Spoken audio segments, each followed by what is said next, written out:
haciendo la grabación. Ya lo Vale, perfecto. Vale, perdone, Carolina, me ha dicho que tiene a las... dentro de media hora, ¿no? Tiene la clase. No, dentro de 45 minutos. Vale, perfecto. Pues va la tercera, ¿vale? Porque las comunicaciones van a ser 5 minutos brevísimas. mucho, porque Sí. sí somos mucho. De hecho, hemos habilitado una cuarta mesa para poder hacer esto lo más ágil posible, ¿vale? La mía va a ser Oye, bastante breve. Y yo iba a decir lo mismo, yo hasta las 6:30 estoy, más no podría, o sea, soy la última que expone, así que hasta 6:30 estoy perfecta. Pero ya después se me complicaría. Vale, no se preocupe. Ustedes... Gago. Vale, perfecto. Vale, pues la pongo la cuarta, sí, no tengo problema, ¿vale? Lo hacemos así. Voy apuntando ya aquí. María Paula. A ver, si son 5 minutos, si quiere intervenir antes Verónica, lo que tú me digas, Verónica. Sí, yo me adapto, es que la conexión me está fallando y ahora que la he pillado, que llevo un rato, era Vale. por eso, pero igual aguanto todo el rato, es que no, sabes que no puedo saber. Pero va a ser breve, porque como he visto que éramos muchísimos, Sí, va a ser breve, sí. muchísimos, sí. Sí, por eso, como le decía, va a ser breve y aparte hemos habilitado una cuarta mesa. Perdona si me dice mucho ruido, empezamos los tres moderadores aquí, uno al lado del otro, ¿vale? Pero que va a ser breve, ¿vale? Si Vale, quieren perfecto. no sé si tienen presentación, si quieren probarla, pueden probarla, ¿vale? Venga, Compartiendo pantalla, o si hay algún error, y solucionándolo, ¿vale? Mientras damos voy a 3 minutos probar, para empezar. que ese va a ser otro reto, a ver si esto da de sí. A ver. Yo le he puesto, creo. A ver. Pues me voy a esperar, porque igual a la vez no se puede. Ah, A ver, Sí, ponla tú, sí. vale.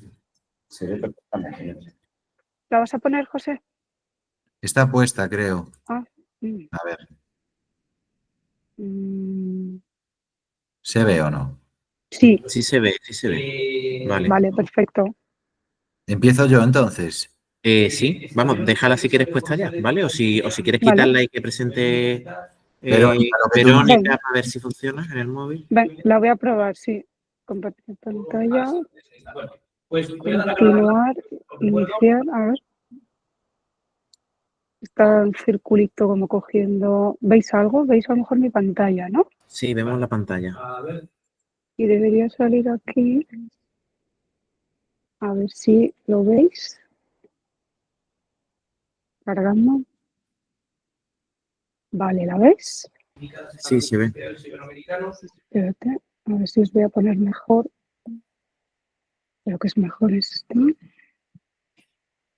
Sí, la corta un poco, pero bueno, yo lo puedo ajustar. Como lo muevo fácil. Vale, sí, a mí me funciona. Venga, Vale, perfecto. pues ¿cómo hacemos? ¿Queréis que empiece? ¿Sí? Si José no tiene ningún problema, vamos, van a ser 5 minutos las Sí, presentaciones. sí, muy rápida. Sí, por mí no hay problema, ¿eh? Vale. Si quieres empezar tú, por mí sin problema.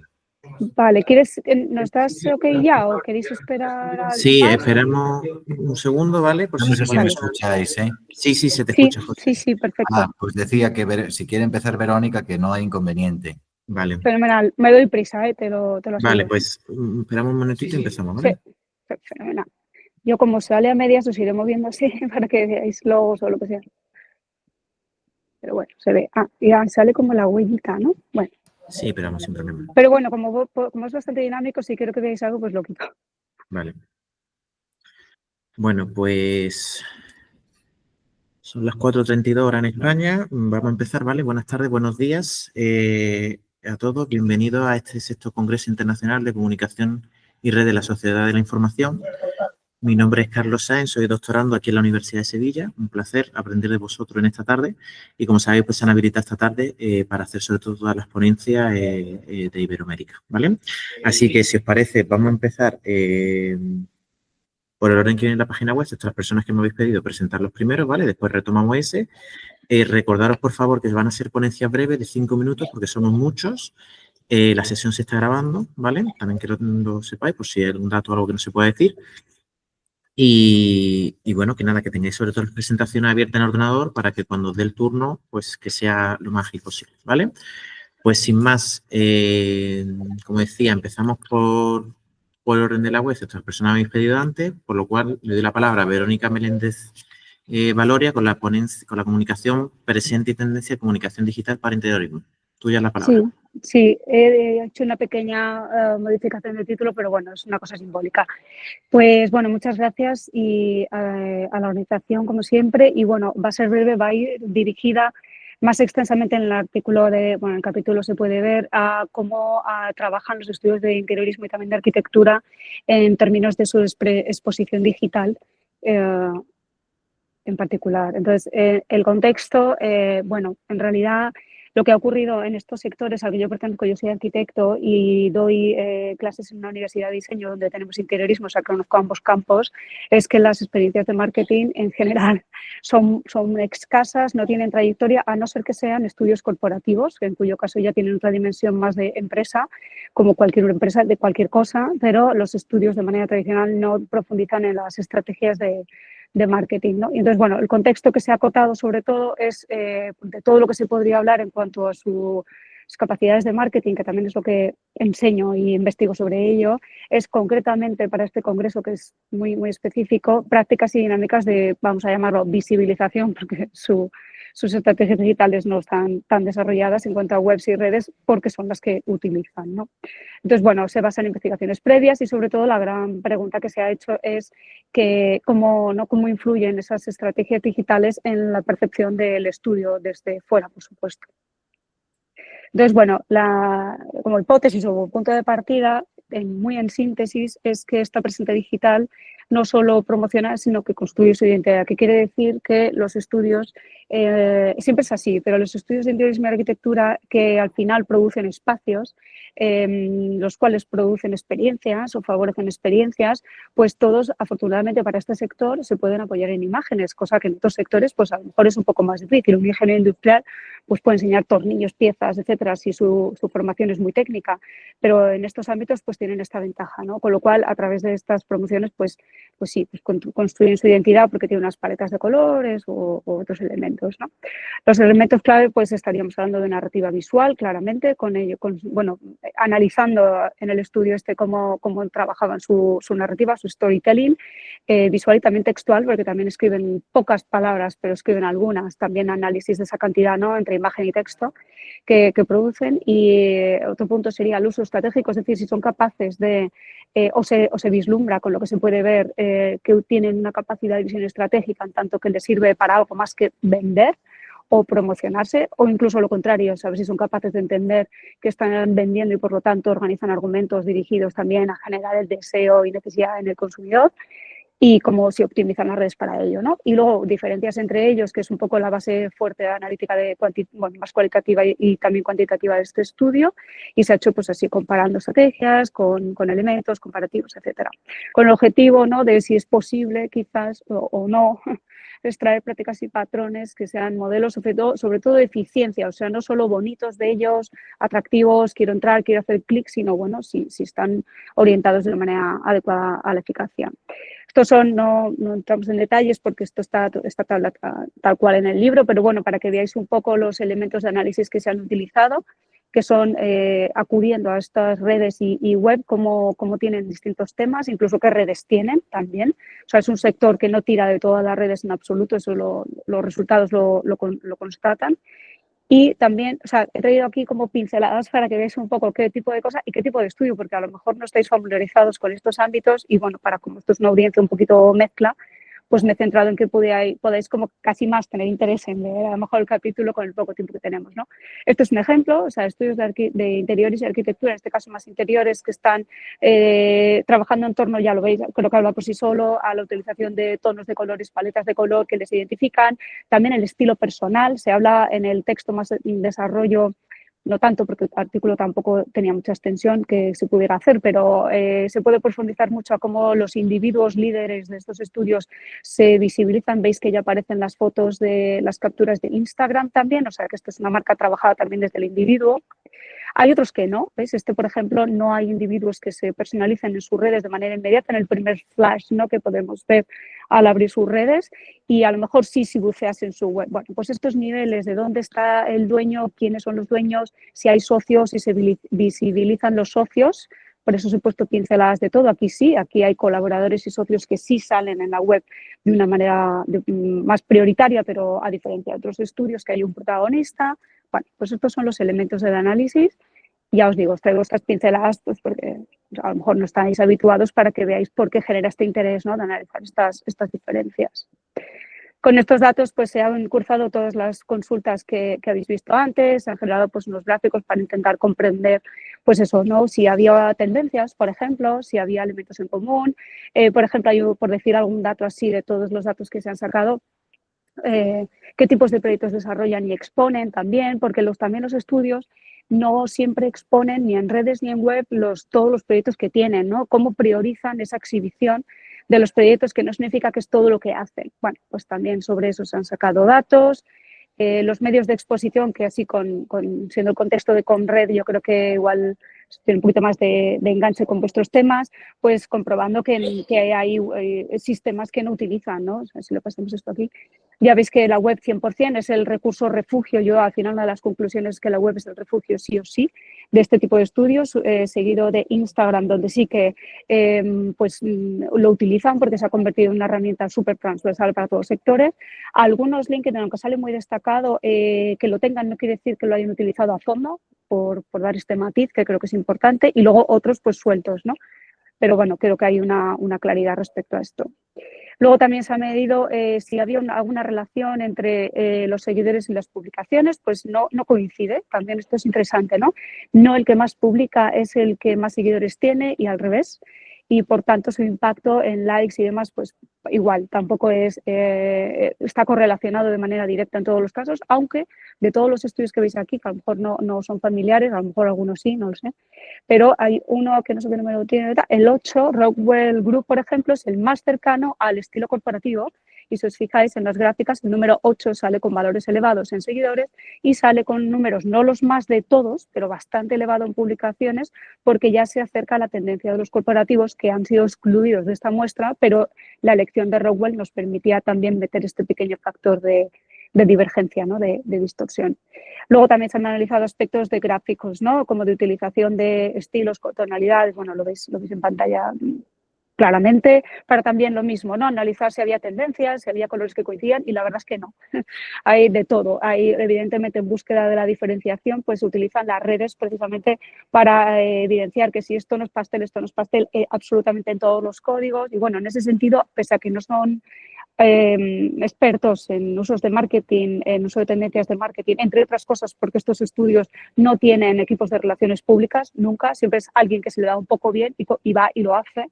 Pero sí que en ese sentido hay mucha intuición por la experiencia en el uso de elementos visuales.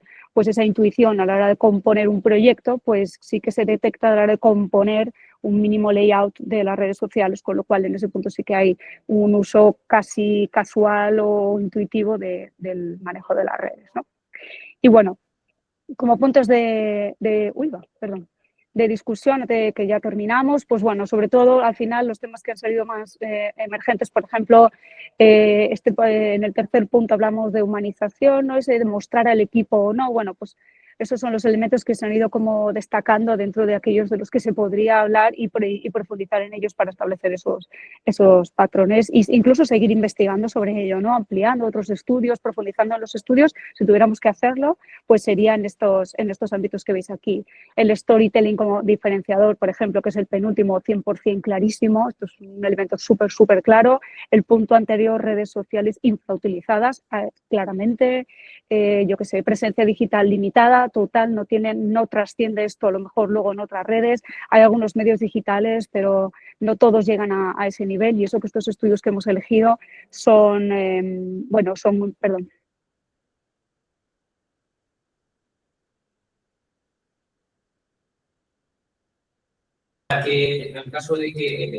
ha salido de la reunión, yo creo que sin darse cuenta. Pero bueno, vamos a seguir, ¿vale? Porque Vamos con el tiempo un poco justo, ¿vale? Recuerdo, para las personas que se acaban de incorporar, la sesión se está grabando. Vamos a hacer 5 minutos, ¿vale? Por favor, por cada ponencia y tener, por favor, la presentación preparada, ¿vale? Verónica, termina brevemente, por favor, 1 minuto, ¿vale? Sí, disculpad, nada, ya no hace falta ni que lo proyecte. Sí, además estaba terminando, no sé qué ha pasado. Es como que me ha entrado vuestra llamada otra vez, no sé, raro. Está prácticamente dicho, simplemente recalcar esto, ¿no? Que se constata con el estudio que esa experiencia, lo que he contado al principio, se confirma completamente, pero sí que es verdad que hay sorpresas positivas, como es la intuición, ¿no? En la composición, o sea, que podrían ser una vía de eficacia para ellos, seguir trabajando con sus intuiciones, pero más profesionalizadas, digamos así, que eso es lo más destacable. Perdón, por la desconexión. Nada, sin problema. Mil gracias, Verónica. Tiene la palabra a continuación José Sisto García, que junto con Pedro Jerónimo presentan Comunicación y Red entre Peregrinos. Adelante. ¿Qué tal? Muy buenas tardes. Muchas gracias. No sé si me podéis confirmar si se ve la presentación. Sí, perfectamente. Se ven, vale. Bueno, pues efectivamente, nuestro estudio lleva por título Comunicación y Redes entre Peregrinos y está realizado por la Universidad de Santiago de Compostela en colaboración con Pedro Jerónimo como coautor de esta comunicación, que es de la Universidad de Beira Interior de Portugal. El estudio forma parte de un proyecto de investigación que lleva por título la APP Alercops en el Camino de Santiago y del que yo mismo he sido el investigador principal y que se ha completado con una estancia en la Universidad de Beira Interior en Covilhã, en Portugal, y que nos permite pues, extraer los datos que voy a presentar a continuación.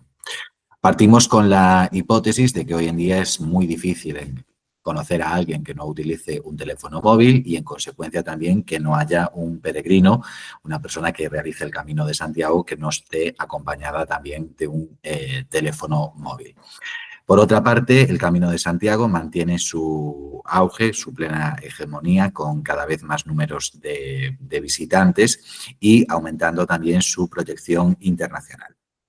Entonces, con estos datos de partida y teniendo en cuenta que el contexto del uso de la telefonía móvil prácticamente roza el 100% en todas las franjas de edad y que consecuentemente disminuye el uso de los ordenadores para conectarse a Internet con respecto a los teléfonos móviles, pues esto nos ha servido como punto de partida para marcar o para situar esta investigación. Entonces, en este sentido, la evolución de la tecnología móvil, pues claro, provoca que cada vez más sean más empresas, más organizaciones, más entidades las que intenten desarrollar pues, aplicaciones, apps móviles para contribuir a satisfacer pues, determinadas necesidades tanto de consumidores como de usuarios, aunque no está todavía muy claro si esas aplicaciones constituyen el antecedente o la consecuencia del bienestar.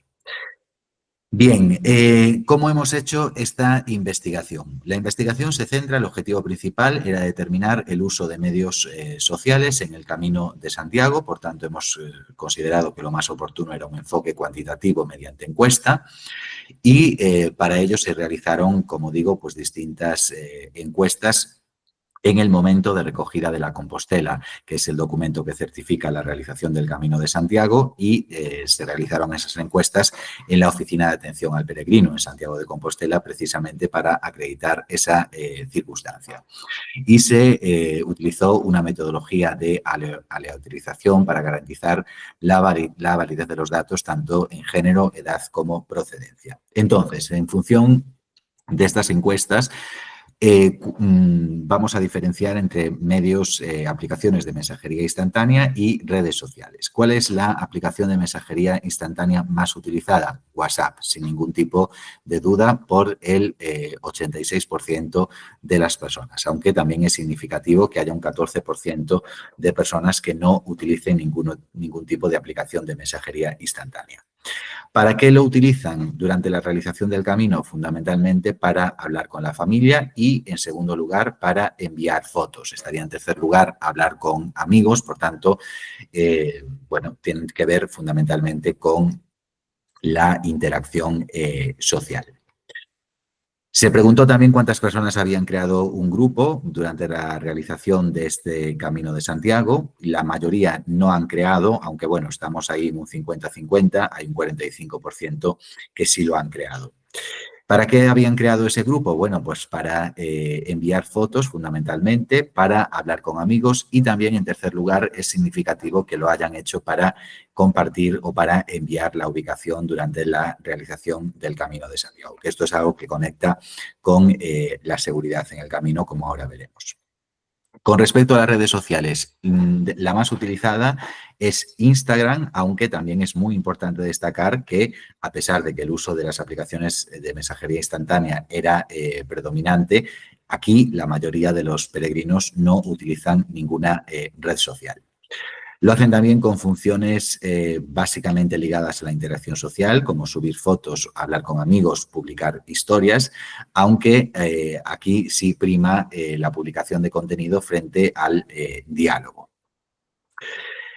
Con respecto al número de seguidores que tienen esas redes sociales, donde más seguidores se concentran es en Instagram, que alcanza una media de 992,3, seguido de TikTok. Entonces, en este sentido, también les hemos preguntado en qué medida consideraban que la imagen que transmitían del Camino de Santiago a su comunidad de seguidores, pues ayudaba a conformar precisamente la imagen social de ese camino. Y entonces, bueno, aquí hay una, como pueden ver en la pantalla, pues una disparidad de opiniones, aunque prevalece el 17% de los que consideran que influye mucho, un 10%, pero bueno, luego la siguiente cifra, pues es los que se sitúan en un terreno intermedio con un 5%.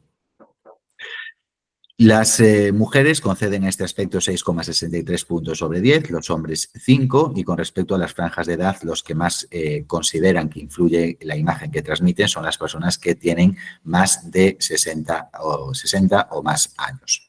Con respecto a la nacionalidad, los españoles consideran que esto influye menos que los extranjeros, que conceden 6,35 puntos frente a 5,52 de españoles. Vinculado con el tema de la ubicación y de la seguridad, nos encontramos al preguntar si los medios sociales aumentaban la seguridad en el Camino de Santiago, bueno, pues con una cifra, con un aprobado alto, tanto en hombres como en mujeres, en el caso de hombres 6,68, en el caso de mujeres 6,43, y tampoco hay diferencias sustanciales entre las diferentes franjas de edad. Con respecto a comparar españoles frente a extranjeros, aquí sí que en el caso de los españoles llegamos al notable, 7,04, y en el caso de los extranjeros se quedaría en 6 puntos. Por tanto, conclusiones del estudio. Se confirma el uso de aplicaciones móviles para mensajear, es decir, es un hábito plenamente consolidado entre los peregrinos. Hay casi la mitad de peregrinos, son 45,6, que crearon un grupo, como decíamos, y dentro de ese grupo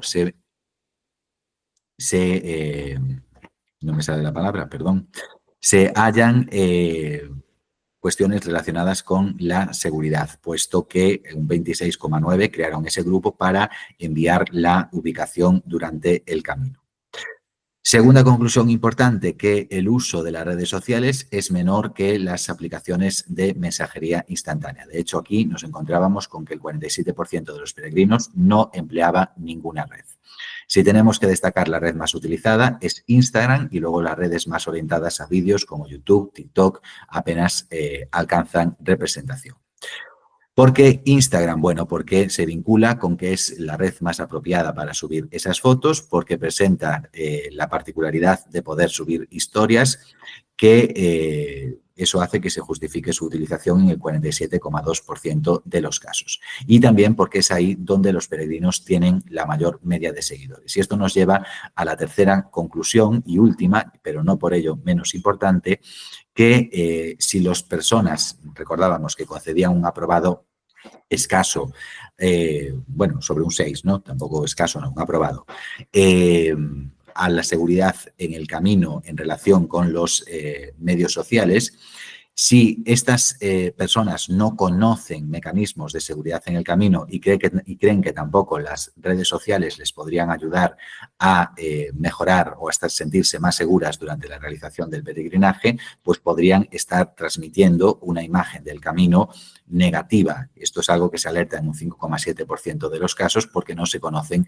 precisamente esos mecanismos de protección o de seguridad y que es algo que las instituciones públicas deben tener en cuenta a la hora de seguir transmitiendo la idea de que el Camino de Santiago es seguro, que lo es, y de seguir fomentando, bueno, pues las políticas de comunicación que llevan a estar teniendo el éxito que está teniendo el Camino en estos momentos.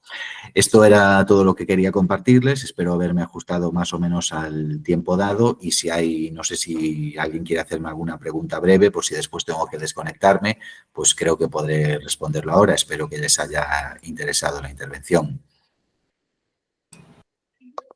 Muchas gracias, José. Si hay alguna pregunta, que levante la mano rápidamente. Vale, pues continuemos, pues. Gracias, José. ¿Ha quedado todo claro? Sí, yo creo que sí. Muchas gracias. Bueno, pues gracias a vosotros. Gracias. Siguiendo las peticiones que me he hecho antes, tiene la palabra Marta Carolina Chaparro Medina con la ponencia Siria en pantallas, redes sociales y cultura visual en el régimen de Al-Assad. Todo tuyo. Ok, denme un segundito acá. ¿Me están escuchando bien? Sí, le escuchamos y vemos la pantalla. Listo, perfecto. Entonces, bueno, mi nombre es Marta Carolina Chaparro Medina, soy comunicadora social y trabajo en la Universidad de ANE en el programa de comunicación. La Universidad de ANE está ubicada en Bogotá, Colombia, y el tema de esta investigación está enfocado en la cultura visual a través del fotoperiodismo en el conflicto de Siria, que es lo que nos vincula. Tenemos tal vez uno de los escenarios más importantes dentro de todas las narrativas ha sido cómo se movilizan las audiencias y se legitiman los actores en la guerra a través del uso de las imágenes y cómo cada una de esas imágenes nos da la posibilidad de entender que el ejercicio del fotoperiodismo nos vincula dentro de unos procesos de impacto global, porque las redes sociales se encargan de identificar no solamente los actores del conflicto, sino también se estetiza la guerra y se difunde pues a través de las mismas redes todo el contenido violento que puede llegar a pues a trabajarse en medio del conflicto. Ay, perdón. Por lo tanto, no es mi pregunta, problema está basada en cómo las imágenes del conflicto en Siria que se difunden a través de las redes sociales van a construir y a transformar narrativas globales con connotaciones ideológicas y hacen parte pues, de todo ese proceso del contexto de la cultura visual y digital. ¿El por qué? Porque a través de cada una de las imágenes que se publican a la luz de cualquiera de los conflictos que tenemos en este momento, los conflictos contemporáneos, se ha establecido que la imagen ha dejado de ser una imagen fija y se ha convertido en una imagen que construye discurso y que a partir de ello pues nos va a dar la posibilidad de entender procesos retóricos de formas distintas. Tal como lo mencionaba hace un momento, esa construcción de imágenes y esa producción a través del fotoperiodismo de imágenes hace que cada uno de los actores del conflicto comiencen a moverse de una forma totalmente distinta y se da toda la construcción de lo que la Escuela de París en su momento, a través de uno de sus referentes teóricos más fuertes, que es Roland Barthes, nos pudiese hablar de la construcción del mito a través de la construcción de esos mensajes denotados y connotados que podemos tener en los elementos que constituyen la retórica de la imagen. Eso significa que cada una de esas imágenes va a tener una relevancia en términos de estructuras de poder y no solamente entendiendo el poder como o dentro del conflicto, sino entendiendo el poder de la imagen para entrar a modificar todo lo que se denomina el escenario de la opinión pública y el ejercicio de la opinión pública dentro de las comunidades. Para la investigación se utilizaron diferentes referentes teóricos y conceptuales. Acá tengo algunos en la lista. El principal, como lo mencioné hace un momento, es Roland Barthes, quien va a ligar la construcción del mito y la representación visual a un elemento netamente connotativo ideológico que nos va a dar la posibilidad de ir construyendo imaginarios colectivos dentro y derivados de conflictos, en este caso de conflictos armados a lo largo del sistema mundo. McLuhan, por la presencia que hace de los medios y cómo los medios van a afectar las formas en las que se percibe el conflicto, y ahora pues con ejercicio de las redes sociales, pues el conflicto se entiende y se vive de una forma totalmente distinta. Si recordamos los cubrimientos, por ejemplo, de fotoperiodismo en conflictos anteriores sobre mediados del siglo XX, pues el impacto visual estaba dado más por la llegada de la información, tal vez un poco tarde, pero en este momento, por ejercicio de las redes sociales o en el ejercicio válido de las redes sociales, pues tenemos la información de forma instantánea y las imágenes van a estar allí constantemente. Entonces se acude tal vez a uno de los clásicos dentro de los estudios de comunicación, que es McLuhan, para hablar en función del conflicto.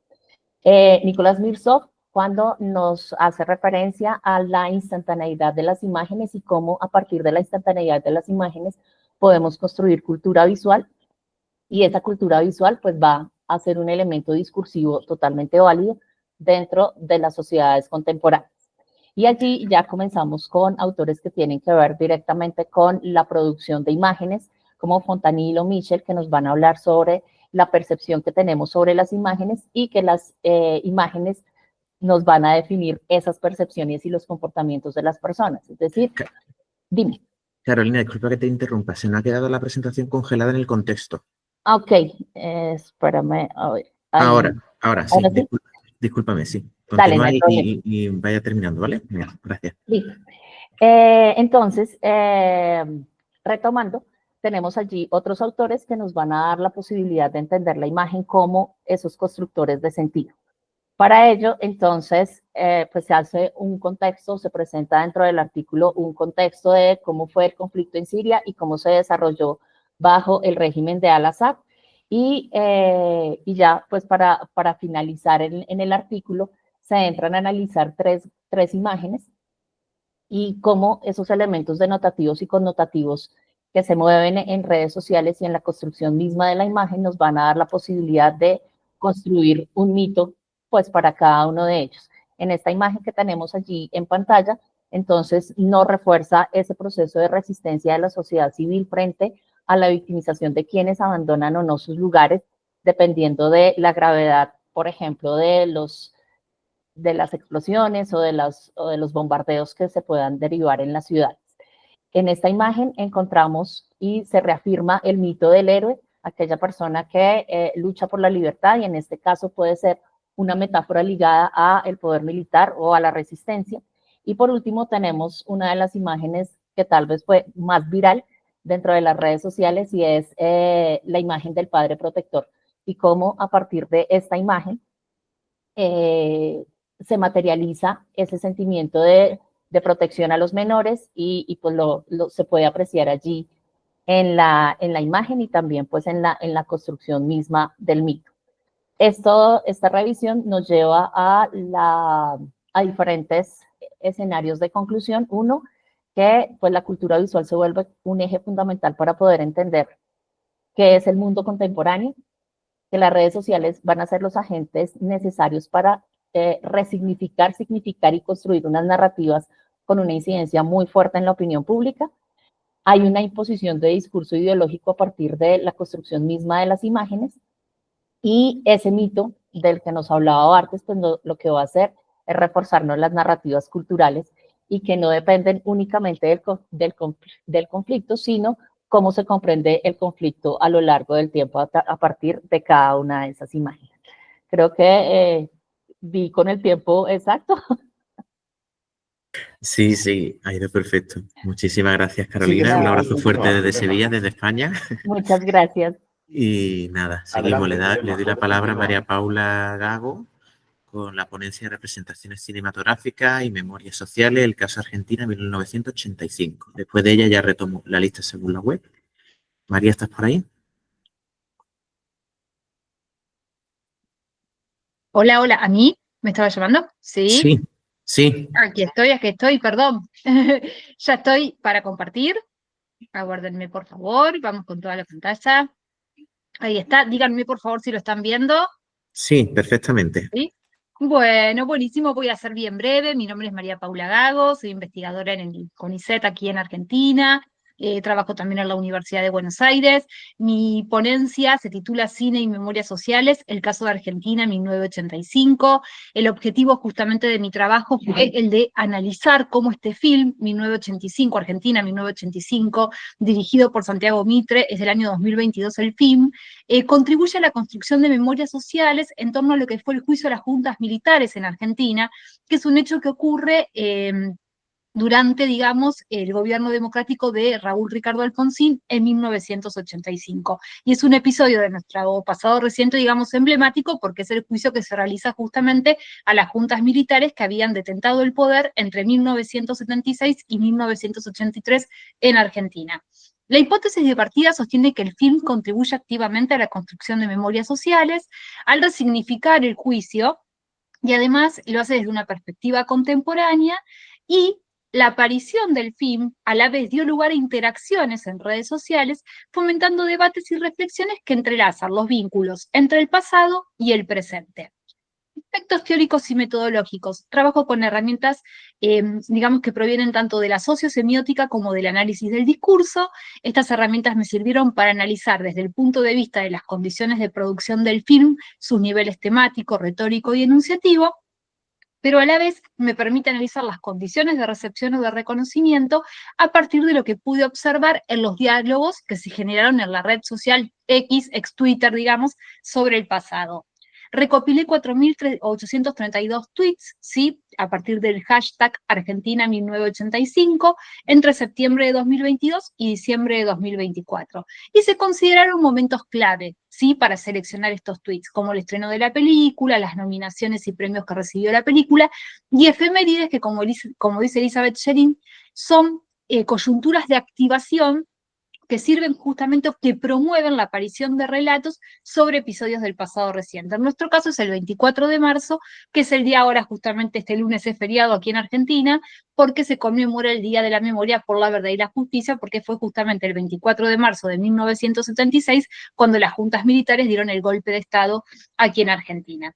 La muestra que construí es intencional, o sea, seleccioné un número de tweets, digamos, intencionalmente, después de analizarlo seleccioné otros para corroborar o no lo que había estado viendo, y la muestra es no probabilística porque no es representativa estadísticamente de una población, sino que es una muestra que me permite responder a la pregunta de investigación, y las generalizaciones que hago se circunscriben a esta muestra que tomé.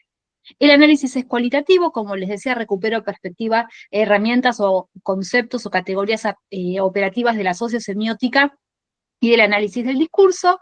La sociosemiótica es una perspectiva que me permite distinguir las condiciones de producción de las condiciones de reconocimiento de un discurso.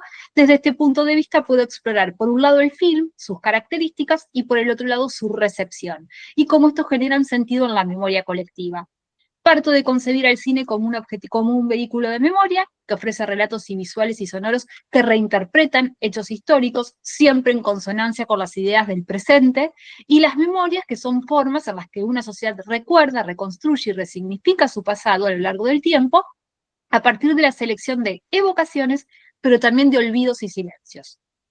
Bien, voy a los resultados, rapidito. Desde el punto de vista del análisis de la película, desde el punto de vista temático, la revista aborda la búsqueda de justicia tras la última dictadura, destacando la labor de los fiscales, digamos, que participaron en el juicio de las juntas, y también trata la memoria colectiva y la renovación generacional en la justicia. Acá yo les puse una fotografía de la película, una captura donde se ve a los dos fiscales, digamos, y al equipo de jóvenes, digamos, que los acompañaban, justamente para remarcar esto de la renovación generacional. Desde el punto de vista retórico, la película se apoya en la palabra como relevo narrativo con fechas claves, aparecen muchas placas a lo largo de la película. donde se ponen, digamos, justamente narrativas que van indicando, hoy comienza el juicio de las juntas, este día hay un atentado fuera del Palacio de Justicia. O sea, son todas placas, digamos, que lo que hacen es actuar o hacen funcionar a la palabra en clave de relevo, diría Barthes, y también se utilizan testimonios simbólicos justamente que recrean a quienes efectivamente fueron y prestaron su testimonio, digamos, durante el juicio.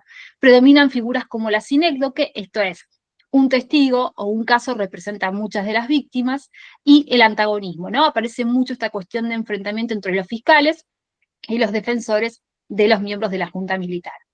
Desde el punto de vista enunciativo, la perspectiva se centra en los fiscales, combinando justamente logos, pruebas y testimonios, y patos.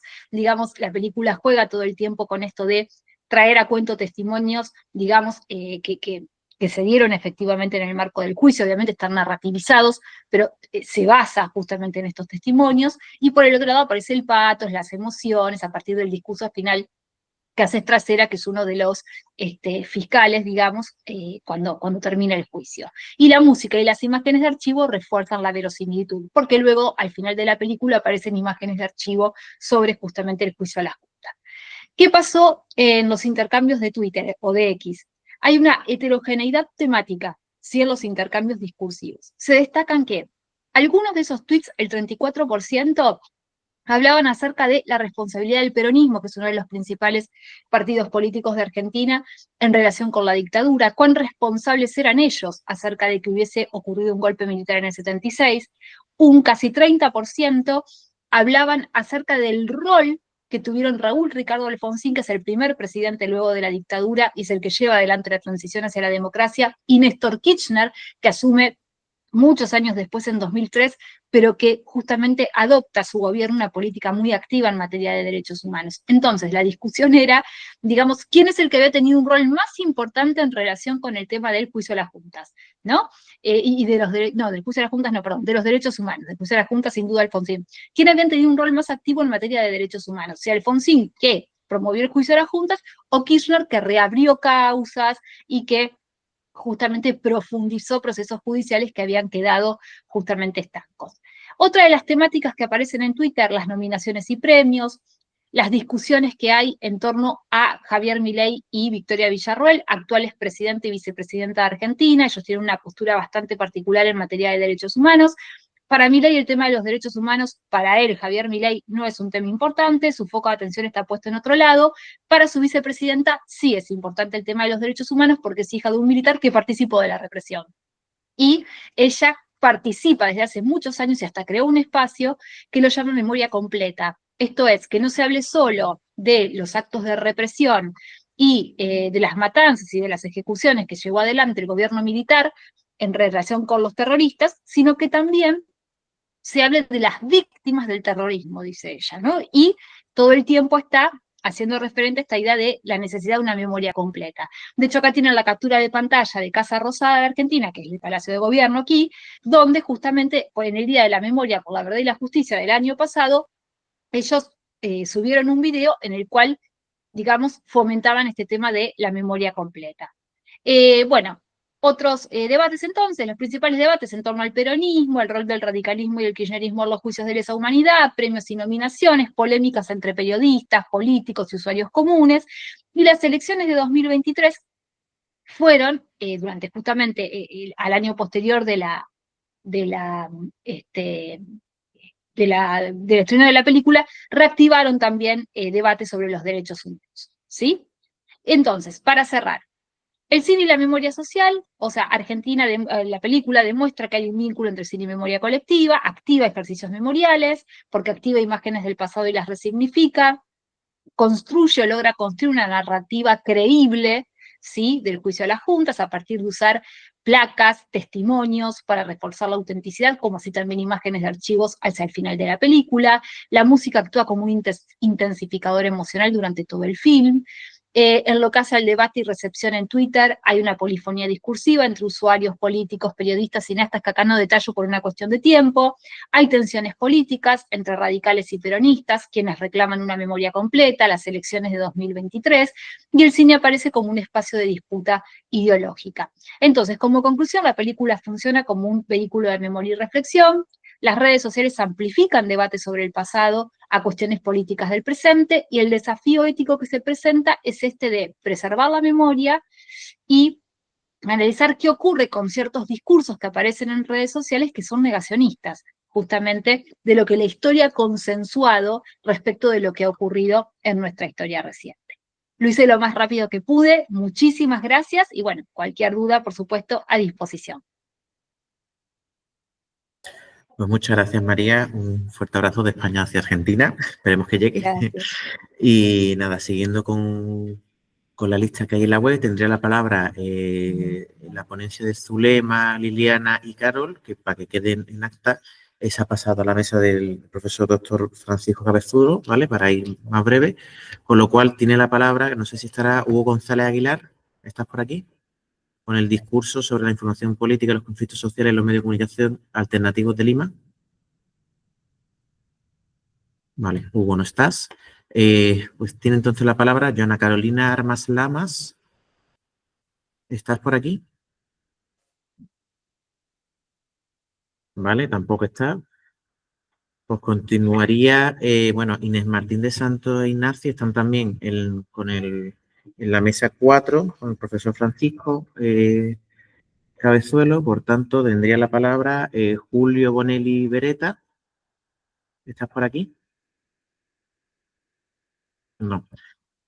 Pues continuando la lista, tendría la palabra Sonia Aranzazú Ferruz González. Sí, que estoy por aquí. Eso, que junto con María Cecilia Montes presentan Eso es. estrategias de comunicación y activismo en redes sociales de ONG, estudios comparativos Chile-España. Tienen la palabra. Eso es. Buenas tardes. Voy a compartir el trabajo. ¿Lo habéis compartido como ventana, como pestaña? Sí, como sea más cómodo. Ambas funcionan bien. Vale.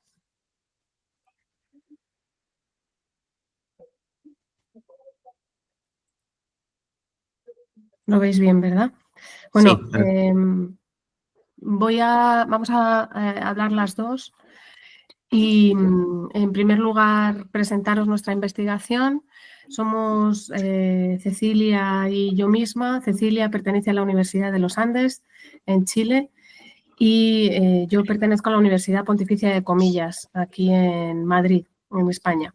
Hemos hecho una investigación, como veis en su título, que tiene que ver con cómo las ONGs, 20 ONGs en concreto, de cada país, gestionan sus redes sociales con un objetivo, o nos interesaba sobre todo ver cómo las utilizan en pro de un activismo social. ¿Por qué? Porque entendemos que en la sociedad hiperconectada en la que vivimos, todo el ámbito digital es un entorno que se ha incorporado a lo que es la transformación o la transformación del espacio público, ¿no? Es decir, que es un nuevo espacio para el activismo y para la acción colectiva. Ya los espacios públicos, las ágoras que había tradicionalmente para debatir y que construían bueno, pues, tendencias, se han pasado en una buena medida al ámbito digital. Eso por un lado. Por otro lado, entendemos que las ONGs son organizaciones que tienen necesidad de trabajar esa movilización, esa influencia, ese activismo por la acción. Y, por tanto, el uso de las redes sociales para ellas pues, es muy relevante. Es una herramienta clave para la comunicación de las organizaciones no gubernamentales, no solo porque permiten la difusión de sus proyectos, de sus actividades, sino y sobre todo porque impulsan la interacción social y son canales que pueden permitir la movilización de los temas sociales de estas organizaciones. Por eso, nuestro objetivo general ha sido analizar las estrategias de comunicación en redes sociales de estas ONGs y cómo impactan en el activismo social. Y específicamente hemos tenido en cuenta, por un lado, qué uso hacen de los perfiles. Importante aquí, además, concretaros que hemos analizado muchas redes sociales, hemos analizado Facebook, Instagram, YouTube, TikTok y X, porque nos interesaba identificar cuál era la red que generaba mayor influencia social. Además, también nos marcábamos el objetivo de conocer cuáles son los temas predominantes en las publicaciones de las ONGs de ambos países, examinar cómo utilizan los hashtags, entendiendo que los hashtags es una herramienta que ellos tienen en redes sociales para adherirse a causas sociales y promover ese activismo, y también identificar formatos de contenidos que puedan ser más relevantes a la hora de potenciar ese activismo social. Y dentro de ellos el papel de las imágenes, ¿no? Como elementos muy potentes en determinados proyectos sociales. Respecto de la metodología, hemos hecho una metodología mixta. En primer lugar, con un análisis cuantitativo de todas las redes que os comentábamos, en Facebook, en Instagram, en YouTube, y en X y en TikTok. Hemos utilizado una herramienta de Data Analytics que se llama Brandmetric. Analizamos estas redes durante un mes entero, entre el 1 de abril y el 1 de mayo del 2024. En esta diapositiva podéis ver además las organizaciones que hemos analizado de cada país. Discúlpame, Sonia, no hemos quedado en la página de inicio. ¿Ah, sí? Sí. ¿Y cómo puede ser que no estéis viendo? Porque estamos viendo como el PowerPoint editable, no la presentación. Ah, entonces es que yo no lo estoy viendo como vosotros. Yo voy pasando las páginas tan contenta. No, pues... Vale. Y si lo hago... Abajo. Así sí. Ahí está pasando. Ahí está ¿Así? pasando. Sí. Vale, pues entonces, pues esto es lo que os Estaba en la comenté siguiente. de la sociedad Cuatro. hiperconectada y nuestros objetivos, y aquí tenéis la metodología. Bien, pues como os decía, hemos tomado en consideración 20 ONGs, 10 de cada país, y hemos intentado que de esas 20 hubiese organizaciones que actuaran en ambos países para poder comparar no solo cómo se entiende el activismo en cada uno de los países, sino también si existen diferencias en la misma ONG en los distintos países. Aparte de este análisis cuantitativo de las redes sociales, hemos hecho entrevistas en profundidad a responsables de comunicación de estas organizaciones. No hemos tenido la suerte de que nos contestaran los 20, pero sí nos contestaron 12 organizaciones de las 20. Esto nos ha permitido, bueno, pues, comparar lo que hemos encontrado en las redes sociales con lo que las organizaciones pretenden, cuál es su estrategia en las redes sociales. La muestra de ese análisis cuantitativo de las redes ha estado compuesta por 3.611 publicaciones y 12, esas publicaciones son en total de todas las redes sociales de todas las ONGs. Y como os decía, 12 entrevistas en profundidad, 8 de organizaciones chilenas y 4 españolas. Y aquí le cedo la palabra a Cecilia y yo te voy pasando, Cecilia, si te parecen las diapositivas. Muy bien, muchas gracias, Sonia. Buenas tardes a todos. Bueno, entre algunos de los resultados que queremos compartirles, en primer lugar, decir que las ONG españolas tienen más seguidores y presencia en redes. Esto va en consonancia con el volumen de población de cada uno de los países. En segundo lugar, que Facebook tiene un mayor alcance, pero ex Twitter, es donde más se publican en ambos países. También podemos señalar que respecto de las fotos, estas son las que predominan sobre los videos. O sea, en la imagen todavía se concentra más la foto que el video, aunque se reconoce incipientemente la importancia del formato audiovisual. Y respecto a los temas que se repiten con mayor frecuencia, vemos que los principales temas de estas ONG que analizamos son los relativos a la infancia, a la salud y al medio ambiente. Y también, bueno, para continuar, ciertas conclusiones y aporte a la discusión.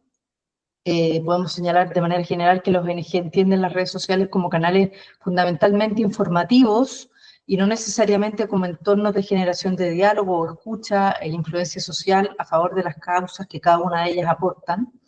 En este sentido, hay un desaprovechamiento de las redes sociales respecto al potencial que tienen las redes para generar cierto engagement con los públicos. Vemos también un limitado uso activista. Solo percibimos que Greenpeace y Save the Children presentan campañas de activismo concreto con respecto a Repsol y el tema de la guerra. Por otro lado, vemos que hay un uso estratégico de los hashtags que están más que nada al servicio del branding y para campañas muy concretas que hace cada una de las organizaciones en momentos determinados. Y vemos también la relevancia, algo indiqué anteriormente, respecto al uso de fotos. Instagram es la red más relevante y TikTok va apareciendo en el camino. Esto supone un desafío, obviamente, para estas organizaciones de ver cómo utilizan esta red. Respecto al estudio, ciertas limitaciones. Es una muestra geográficamente concentrada en 2 países. Un periodo de observación limitado, en un mes, y hay algunas variables que no están del todo controladas, como es el uso del tono respecto a los posts que hacen las organizaciones. Esto nos desafía a futuras investigaciones, a ampliar la muestra a otras regiones, a otros países, a realizar un estudio en el tiempo de carácter longitudinal y incluir variables adicionales identificadas con los temas de activismo. Eso es. Muchas gracias. Pues muchas gracias, Sonia y Cecilia. A continuación le paso la palabra a Carl Friedrich y Luis Rolando. ¿Estáis por aquí? No, pues continúo. Tendría la palabra Alba Vargas Aritama y Verónica Espinosa Celi. ¿Estáis por aquí alguna de las dos? Vale, pues continúo. Tendría la palabra William Leonardo Perodomo Vanegas. ¿Estáis por aquí? Zairi del Pilar García Gutiérrez. No, vale, pues continúo. Tendría la palabra entonces Yaniela Rodríguez García, Jacqueline Benet Gutiérrez y Meisis Carmenati. ¿Estáis por aquí? Hola, sí. Venga, pues con la comunicación, roles profesionales de derecho penal y perspectiva de género en el audiovisual contemporáneo, una revisión sistemática. Pues cuando queráis. Enseguida comparto, ¿vale? Vale, perfecto.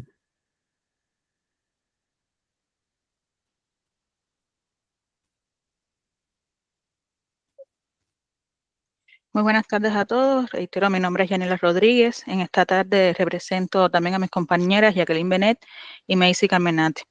Con la venia de los miembros del presente congreso, inicio la presentación de nuestro trabajo titulado Roles profesionales de derecho penal y perspectiva de género en el audiovisual contemporáneo, una revisión sistemática. En nuestro trabajo partimos del concepto base y clave fundamental de representaciones sociales, teniendo en cuenta que el mismo explica cómo se construyen y comparten significados sobre los fenómenos sociales que no solo reflejan la realidad, sino también influyen en ella, moldeando las prácticas y los discursos colectivos. En el caso de los roles profesionales de las mujeres, las representaciones sociales en los medios audiovisuales en general han desempeñado un papel fundamental, pues a través del cine y la televisión se consolidan imaginarios sociales que refuerzan y desafían estereotipos sobre el papel de la mujer en ámbitos profesionales, como es el caso del derecho penal. Históricamente, los personajes femeninos en este ámbito judicial han sido encasillados en estereotipos como víctimas, figuras hipersexualizadas o en un segundo plano frente a sus colegas masculinos. Sin embargo, en los últimos años hemos visto un cambio de esta tendencia en series principalmente televisivas, donde se presentan a mujeres poderosas en el sistema de justicia, pero muchas veces con el costo de una vida personal sacrificada. En este contexto, surgió la necesidad de realizar un estudio de la revisión sistemática para identificar patrones y narrativas sobre la representación de género en el audiovisual contemporáneo. Disculpa que te interrumpa, Yanila, la presentación está congelada. Vemos la pantalla de inicio. Ah, vale. No sé qué pasó. Estamos viendo como la edición en PowerPoint.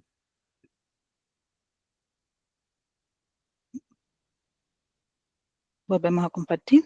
Vale, disculpa que te interrumpa.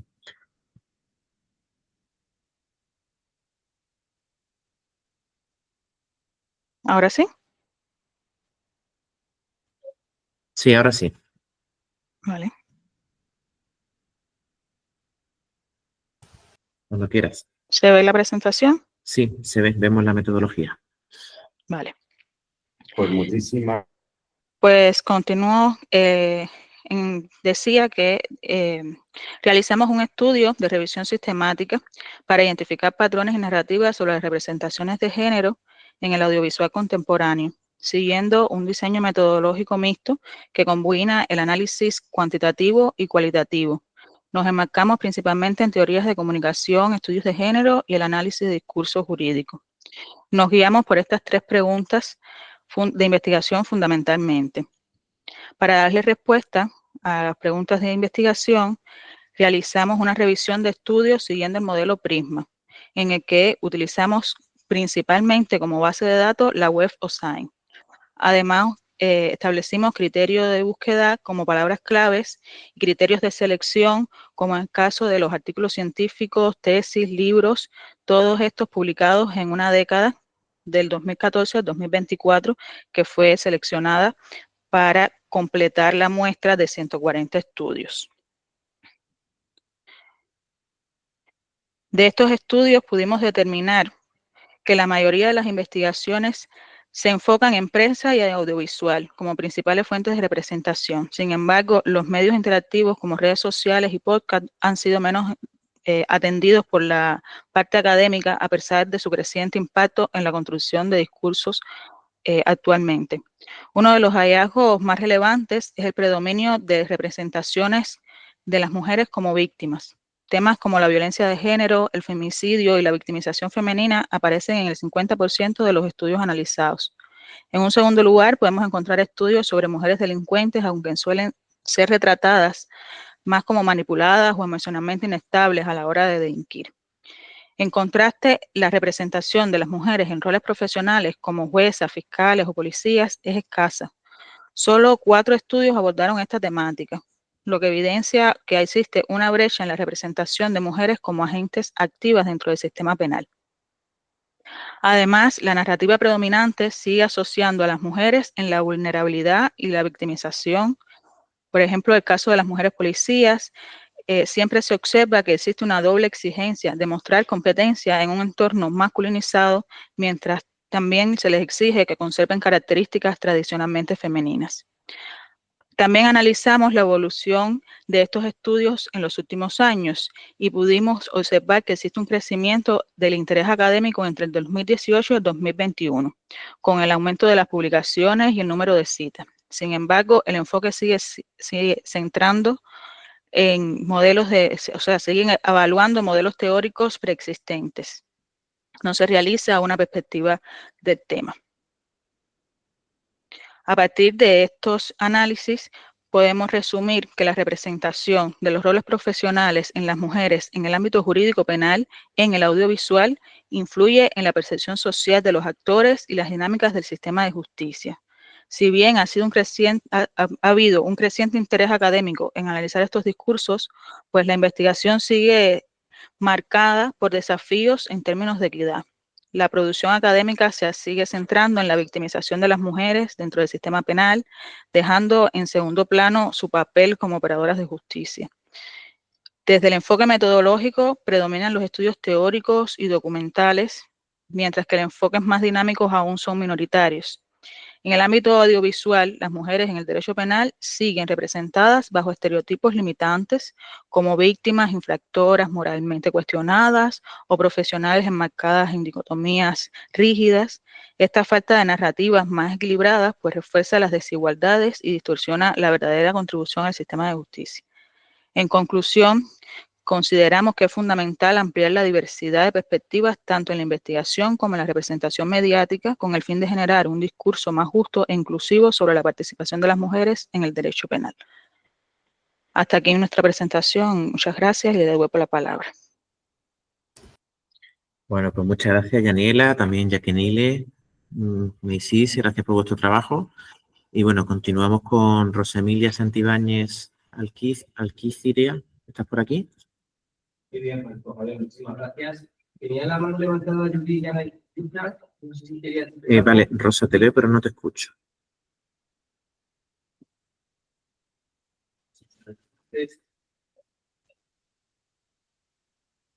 Vale, no te preocupes. Pues nada, No te escucho, Rosa. no sé, Jesús Augusto Palencia Triana y María Camila Palencia Alcalá.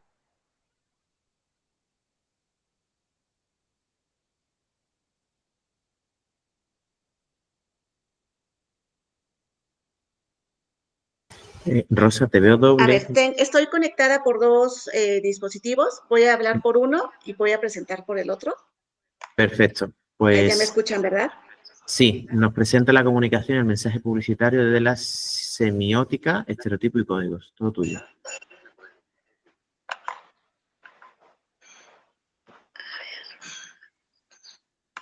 No se ve, ¿verdad? La presentación. No, Ahí no la está. vemos.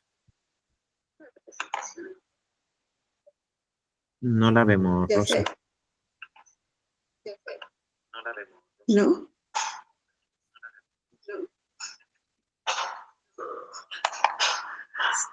Bueno, me parece que sí estoy compartiendo, pero no sé qué pasa.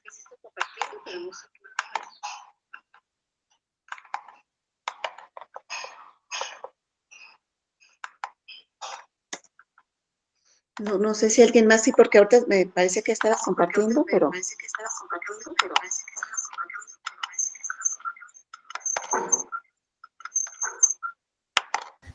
No, Rosa, no vemos la presentación. Solo que me salga otra vez y vuelva a entrar. Vale, sin problema. Sí, porque se desactivó mi presentación. El botón de presentar, de compartir, está Sí. desactivado. Ok, voy a salir y volver a entrar.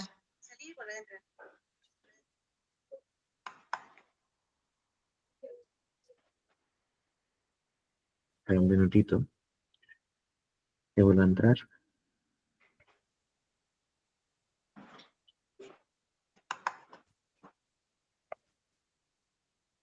Ya me estoy uniendo nuevamente. Vale. Vale, mientras tanto, Luis Carlos Cárdenas, ¿estás? No. Y Nuria Marcos Torres, sí estás, ¿no? Que dice Sí, por ahí. sí. Vale. Vale, pues a continuación irías tú y Vale. después he acabado la lista. Si hay alguien que no haya nombrado, que yo creo que por lo que veo estamos todos. ¿Me Pero vamos, escucháis sí. bien, verdad? Sí, te Vale. escuchamos, Nuria, ¿vale? Vale, gracias.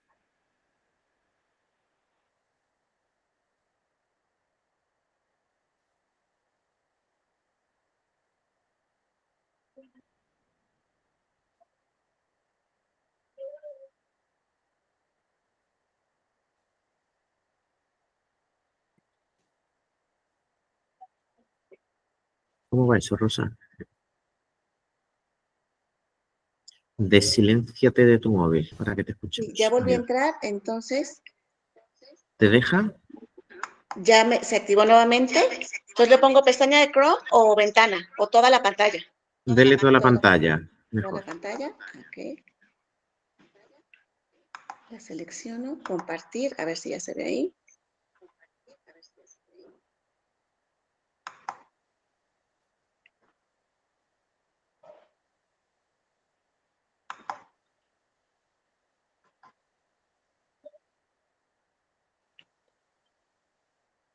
¿Le deja o no? Ya me dice que está compartiendo. Sí, pero yo no la veo. ¿No la ve? Porque yo creo que los compañeros por las caras creo que tampoco. Tampoco, ¿verdad? Pues No, mira, Y acá me está diciendo que sí está compartiendo tu pantalla. Me dice que sí la estoy compartiendo.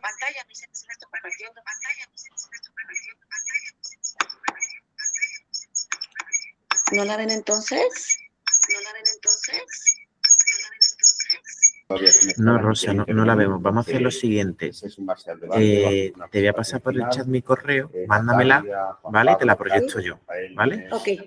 Mientras tanto, si te parece, le doy la palabra a Nuria Marcos Torres, ¿vale?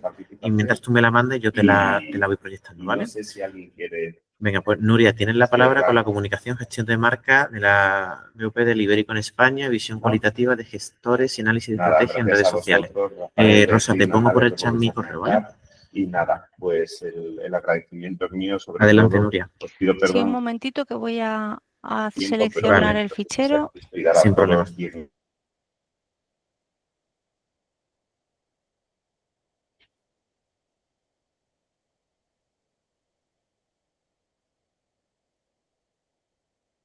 ¿Veis la pantalla, la presentación? Sí, vemos el PDF en el trabajo de campo. Perfecto. Bueno, pues vamos a ver que lo suba arriba del todo. Bueno, mi nombre es Nuria Marcos Torres, represento a la Universidad Pontificia de Salamanca. El título de este artículo es Gestión de marca de las denominaciones de origen protegida del Ibérico, visión cualitativa de gestores y análisis de estrategias en redes sociales. Confirmadme que me escucháis correctamente. Sí, se escucha y se ve. Perfecto.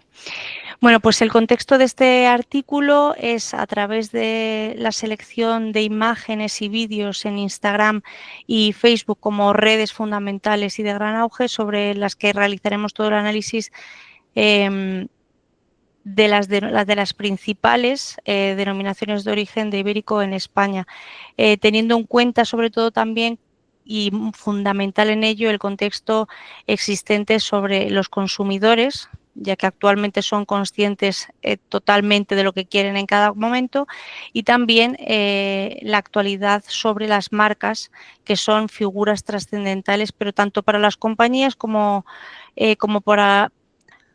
para las compañías por el tema de los beneficios económicos que reportan, como para esos consumidores que ven las marcas y, por supuesto, esperan en cada momento que estén comprometidas con una serie de valores.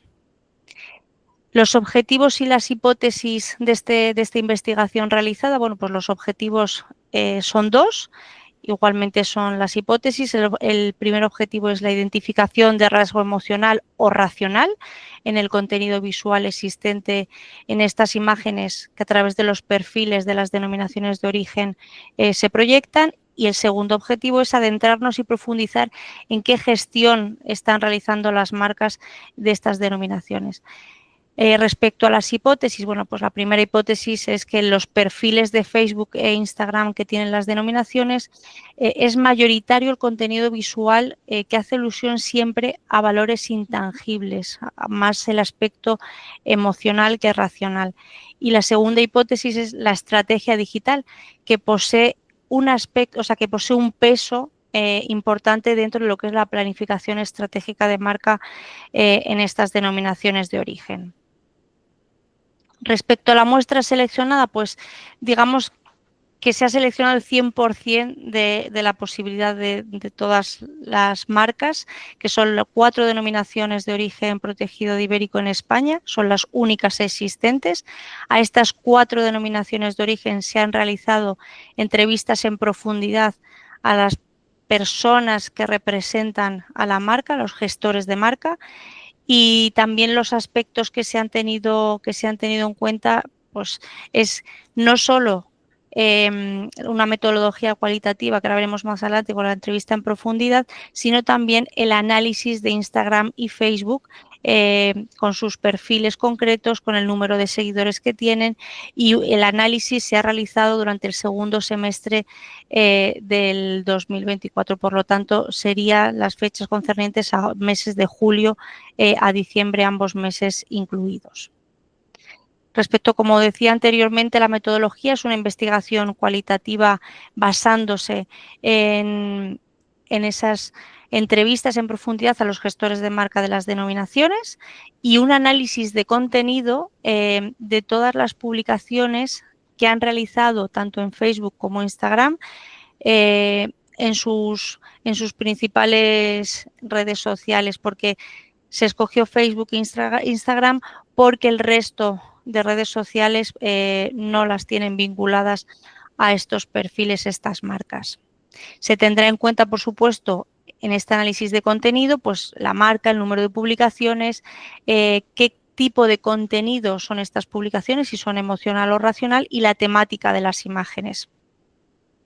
Por lo tanto, es importante saber, tener conocimiento que dentro del trabajo de campo, como bien decía anteriormente, se han realizado 4 entrevistas en profundidad y que dentro del análisis de contenido, pues en total se han analizado en este segundo semestre 191 imágenes o vídeos en Facebook, y también se han analizado en Instagram 200 imágenes o vídeos, que como vemos el dato es muy similar de publicaciones de posts en Facebook e Instagram.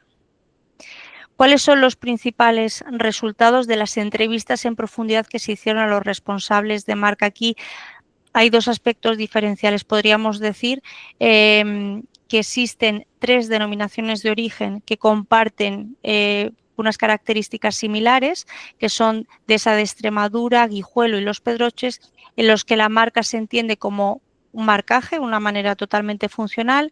La marca también para ellos es como un paraguas que da cobertura a las marcas que ellos amparan. También entienden la marca como un aspecto que no hace falta que sea profesional, de una manera un poco menos estructurada. El cuarto aspecto que ellos han repetido constantemente en estas entrevistas en profundidad es que la marca se basa en atributos de calidad, de control, de tradición, de naturaleza. Como quinto punto fundamental sería que no existe una diferenciación entre estas 3 denominaciones de origen, debido a que hay una homogeneidad en las acciones que ellos están realizando a nivel de marca, y por supuesto que la marca se dirige a un público final. Sin embargo, vemos que la denominación de origen Jabugo va como adelantada y apuesta por una marca más como experiencial, porque dice que para ellos la marca es más emocional y experiencial, no es tan racional a lo mejor como el resto de las denominaciones, lo entienden como un bien común. La marca también creen y consideran que tiene que estar bien definida con su misión, su visión y unos valores muy concretos. Por lo tanto, sí que tienen ya una marca gestionada de manera más profesional, y esa marca también se basa en atributos pues más emocionales, como son el orgullo, la pasión, la admiración, la devoción y las experiencias sensoriales. No existe tanta diferenciación respecto a las actividades que realizan, pero sí los valores que proyectan hacia el consumidor, porque por supuesto lo hacen a través de componentes emocionales dirigiéndose al consumidor final. ¿Qué ocurre respecto a los resultados obtenidos en el análisis de contenido? Analizándose esas imágenes de Facebook y esas imágenes de Instagram. Bueno, pues al final vemos que como aspecto racional, como valores racionales que se transmiten a través de imágenes y de vídeos a los consumidores, pues tenemos 61 posts que serían racionales, en contraposición con 139 que son emocionales. Sí podemos ver los diferentes aspectos que en términos racionales, la denominación de origen Guijuelo y de Jabugo pues sí que apuestan más por el tema de información, y Dehesa de Extremadura y Los Pedroches pues más el aspecto de producto. Pero sí es cierto que todas ellas, las 4, su mayor número de publicaciones y de contenido y valores van sobre temas emocionales. En este caso, pues Guijuelo, la experiencia que tiene de un cortador de jamón, la de Jabugo por la naturaleza. También Dehesa de Extremadura comparte esos valores de naturaleza y de cortador de jamón, y Dehesa de Los Pedroches pues sería también de cortador de jamón. Y para ir finalizando, sí que es verdad que las conclusiones básicas y prioritarias es que todas ellas incluyen ambas redes sociales, Facebook e Instagram, en sus vías de comunicación, apostando siempre, como veíamos, por aspectos intangibles. Para ello sí que tiene una importancia elevada que las estrategias de marca también se reflejen en redes sociales, aumentando así su periodicidad. Y consideran, por supuesto, también que la estrategia digital posea un peso específico dentro de esa planificación estratégica, porque un mayor contenido visual hace alusión a los valores que ellos quieren transmitir y hace que exista una línea equilibrada con una comunicación coherente y alineada con esas tradiciones, valores a comunicar. Porque todas ellas, estas 4 marcas analizadas, conocen que el poder de conexión con el cliente a través de las imágenes, de los vídeos y a través también de las emociones y las experiencias, pues aportan un gran valor añadido, satisfacen, por supuesto, al cliente y no son fáciles de copiar por la competencia cuando estamos hablando de un sector muy saturado. Y muchísimas gracias, eso sería mi presentación del artículo. Si alguien quiere o tiene alguna pregunta, estaré encantada de contestarle. Bueno, pues muchísimas gracias, Nuria. Tiene la palabra, ya por último, Rosemilia Santibáñez Alquiciria, con la comunicación, mensaje publicitario de la semiótica, estereotipos y códigos. Proyecto yo la pantalla. ¿Sí me escuchan? Sí, le escucho. Ah, perfecto. Muy bien, bueno, Vale. buenas tardes. El mensaje publicitario desde la semiótica, estereotipos y códigos es mi ponencia. Soy de la Universidad de Guadalajara, desde México, y pues muy contenta de estar participando. Más que nada, este trabajo de investigación, bueno, se centra en la semiótica aplicada, desde aportaciones como teóricos como Roland Barthes, Humberto Eco, entre otros. Y el objetivo de la investigación es describir y analizar los diversos códigos verbales y no verbales presentes en el objeto de estudio, que en este caso es un ejemplo de un anuncio publicitario audiovisual de una crema aclarante para el rostro, que finalmente se replica mucho de la conformación del mensaje en otros productos de este tema. Sí, la que sigue, si quiere ya la tercera, por favor. Doctor, el enfoque de la investigación es de tipo cualitativo y consideramos el anuncio comercial como un texto demarcado por varios sistemas semióticos que le dotan de límites y fronteras, generando un campo específico de la cultura. La publicidad es un fenómeno comunicacional inmerso en la vida del ser humano, forma parte de su proceder, además es un reflejo de la sociedad y cultura en la que se difunde. El mensaje publicitario ha formado parte del imaginario social de la cultura popular con modelaciones e incorporaciones como formas de vestir, valores, aspiraciones, estereotipos de belleza, de riqueza, así como frases, nombres de personajes y eslogan. La publicidad, pues, es un fenómeno omnipresente en toda la sociedad que otorga una forma mercantilizada de interpretar la realidad que nos rodea a través del espectáculo de la persuasión llena de signos y símbolos. Bueno, no nos quedamos en esa misma. Los estereotipos como tal constituyen una imagen ordenada y más o menos coherente del mundo a la que nuestros hábitos, gustos, capacidades, consuelos y esperanzas se han adaptado por sí mismos. La publicidad como tal es un mecanismo de consumo simbólico relacionado a la investigación, pero también a la reproducción de los modelos socioculturales con los que intenta instituir estereotipos y alinear el comportamiento social de los consumidores a través de su mensaje que oferta valores, propiedades y símbolos. Obviamente la publicidad ha modificado la herencia estética del patrón de la cultura personal de los mexicanos sobre su cuerpo e introdujo la otra norma estética biológica de la globalización. Por ello, México es el 5º país donde su población, principalmente las mujeres, se somete a cirugías plásticas para identificarse con los prototipos de mujeres exitosas que promovió el imaginario femenino moderno expandido por el modelo publicitario. Con los estereotipos se discrimina y el otro se convierte en el otro distante totalmente de la civilización del avance. Con ello, la publicidad aparece como sujeto solidario con los otros que a través de su oferta pueden lograr la incorporación y aceptación social. La que sigue, por favor, doctor. Y bueno, finalmente, la semiótica que es la disciplina regente de este estudio, pues estudia todos los procesos culturales como procesos de comunicación. La publicidad y su mensaje son unidades culturales comunicacionales que pertenecen a un mismo campo cultural y que comparten los mismos códigos. Para ECO, los códigos, al ser admitidos por una sociedad, crean, por tanto, un mundo de tipo cultural que establece la forma como piensa y habla una sociedad. El mensaje publicitario está formado por dos mensajes, un mensaje denotado, que es el plano de la expresión o el significante, y un mensaje connotado o plano del contenido o del significado.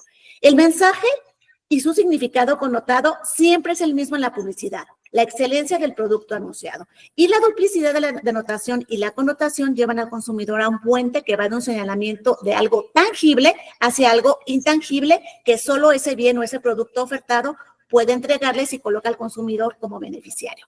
La que sigue, por favor.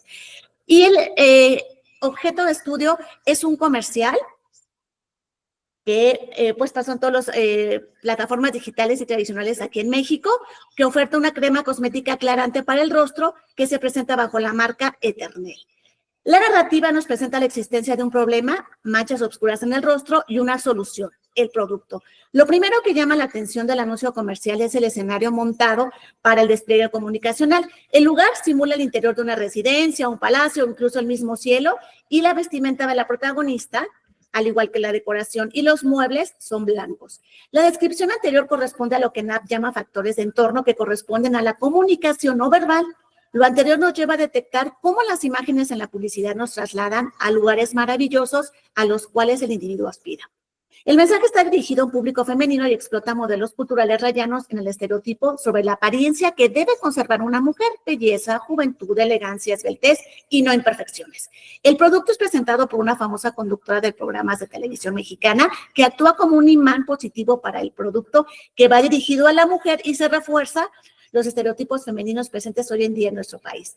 Los sintagmas fijos son las disposiciones de objetos, fracciones profundas de signos que representan grupos simbólicos de cosas que se utilizan mucho en la publicidad. En el comercial detectamos varios elementos ordenados como la decoración, mobiliario y vestuario de color blanco, además de la dramatización de la textura de la piel femenina. La que sigue, por favor, doctor. Vamos a ver los diferentes códigos rápidamente de este comercial. Comportamiento cinésico. La protagonista se encuentra en posición de pie y posteriormente sentada. Su postura es de comodidad y seguridad en sí misma. Su rostro es afable, sonriente y sensual. En las últimas imágenes del comercial, la protagonista aparece en primer plano sonriente y coqueta. Su mirada está dirigida hacia el receptor. Aquí hay una clara relación entre el uso del producto, que aparece en primer plano, y los valores abstractos de felicidad, belleza, juventud, seducción, alta autoestima y confianza. En la sexta imagen del comercial aparece la dramatización del antes y después del uso del producto. La imagen de la izquierda representa a la mujer que tiene un problema, manchas en el rostro. La postura de su cara está girado 3/4 a la izquierda, como si buscara esconderse del ojo del espectador. Su rostro comunica tristeza, angustia, sufrimiento. La misma mujer del lado derecho de la imagen, que ya usó el producto, presenta una postura erguida, segura de sí misma, ya no busca ocultarse. Sus expresiones son de felicidad, liberación, confianza, hay una sonrisa permanente y su mirada ahora va directa al espectador. En el código proxémico se presenta una distancia espacial de la conductora en el proceso comunicacional. Primero se encuentra cercana al receptor y luego en plano general, y conforme se desarrolla la narrativa visual y auditiva, existe un mayor acercamiento hacia el espectador. En cuanto al código vestimental y artefactos, todos nos llevan hacia este siglo XXI del minimalismo, y obviamente toda la ropa y los artefactos son blancos, ya que el objetivo es destacar el rostro inmaculado tanto de la conductora como de la beneficiaria directa del producto. La vestimenta y otros accesorios pasan a un segundo plano, por ello la mujer con el problema presenta una indumentaria casi invisible. El maquillaje de ambas mujeres es muy sutil, existe pues una reiteración de los valores de la pureza, belleza y otros ya mencionados. La que sigue, por favor, doctor. En cuanto al código cinético, se presenta un lenguaje cinético sobre las palabras claves de los componentes químicos del producto. En 4 frases escritas del mensaje es incorporada una línea brillante que recurre a los textos fijos, así como círculos en movimiento y detalles de luz. Un recurso cinético para reforzar el lenguaje oral actúa desde la primera aplicación, aparece como por arte de magia. Es un destello que toca la piel y se expande por todo el rostro en una acción instantánea que aclara la piel de la mujer, que segundos antes estaba destinada a la marginación social y al encierro en un sufrimiento eterno. Todo es inmaculado y ese toque podría connotar un milagro. En cuanto a las características físicas, vemos que la protagonista y la beneficiaria cumplen con el estereotipo de belleza occidental: facciones estilizadas, complexión delgada, piel blanca y tersa, cabello brillante y sedoso, de color rubio oscuro, jovial, elegante y femenina. En cuanto al anclaje temporal y espacial, el anclaje visual temporal, además del vestuario, el maquillaje, muebles y decoración, nos llevan, reitero, al estilo minimalista vigente en el siglo XXI. En el anclaje espacial, observamos que los personajes nos permiten entrar a su privacidad por medio de un espacio habitacional y mediante la prueba en la intimidad del uso del producto. Además, en el anclaje sensorial se trata de una sensación visual a partir del color blanco. En el mensaje lingüístico, la música del anuncio es de fondo, casi imperceptible, y la narración es realizada por una mujer. El mensaje lingüístico oral está conformado por etiquetas, oraciones y palabras claves para describir los atributos del producto. Aclaran, desvanece manchas, tono uniforme, piel hidratada y más clara, actúa. Además, existe un lenguaje de tipo científico y biológico para darle veracidad a la información. La que sigue, por favor, doctor. En el lenguaje verbal escrito se utilizan oraciones y palabras que refuerzan el lenguaje oral en cuanto a los atributos del producto y la fusión de la ciencia y la naturaleza al servicio de la belleza. La marca escrita del producto que aparece en todo el video se llama Eternel, cuyo fonema y grafía son similares a la palabra eternidad, que nos remite indudablemente a la búsqueda de la mítica fuente de la eterna juventud. En cuanto a los signos iconográficos o código icónico, se detectan signos relacionados con la naturaleza y la cientificidad. Los signos visuales en la ambientación de todo el comercial son de color blanco, que nos llevan a identificarlo con signos de pureza, imagen, luz, y siendo el producto una crema cosmética aclarante, el color blanco pues está plenamente justificado. Además, usan signos iconográficos relacionados con la imagen microscópica de la piel, que se unen en su horizonte con una textura similar al cielo, donde hay nubes, blancura y serenidad.